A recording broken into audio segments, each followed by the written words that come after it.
अच्छा, अब जैसे कि हमारे पास इंग्रेडिएंट डल गए तो हम डैशबोर्ड में देख लेते हैं। हमारे पास आ रहा है टोटल आइटम जो है वो 4 है, लो स्टॉक भी 4 है और आउट ऑफ स्टॉक भी 4 है। ठीक है, यहाँ पे नहीं शो करेगा फर्स्ट टाइम में, जब आप फर्स्ट टाइम परचेज कर लेंगे तो फिर ये शो करेगा। तो ये अभी दिखा रहा है आउट ऑफ स्टॉक, क्योंकि हमने कुछ खरीदा ही नहीं है। स्टॉक के टेबल में आ जाएंगे तो सारी चीज़ें जो है वो बता रहे हैं कि भाई 20 स्लाइस होने चाहिए, आपके पास 0 है। 5 केजी होने चाहिए, आपके पास 0 ग्राम है। 5 केजी होने चाहिए, ये भी 0 ग्राम है। 20 पीस होने चाहिए, आपके पास 0 ग्राम है।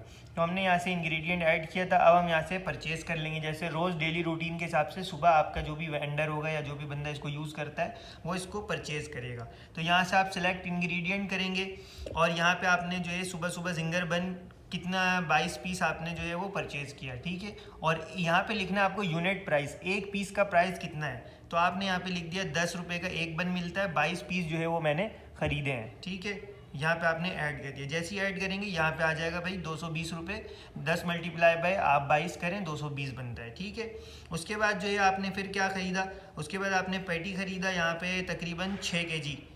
ठीक है, 6 केजी ख़रीदा और 1 केजी आपको जो है वो 120 रुपये का किलो पड़ा। ठीक है, तो वो भी आपने यहाँ पे डाल दिया।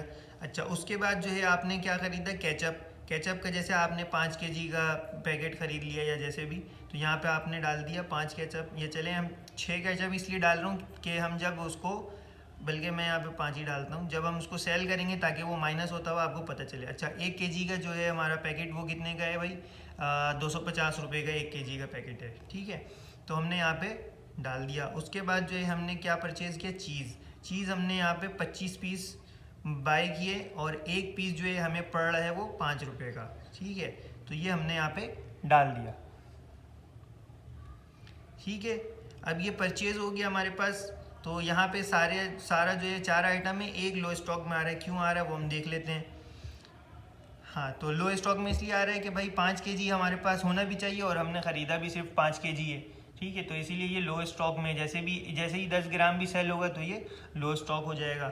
ठीक है, तो खैर ये इस तरीके से हमने यहाँ पे परचेज़ कर लिया।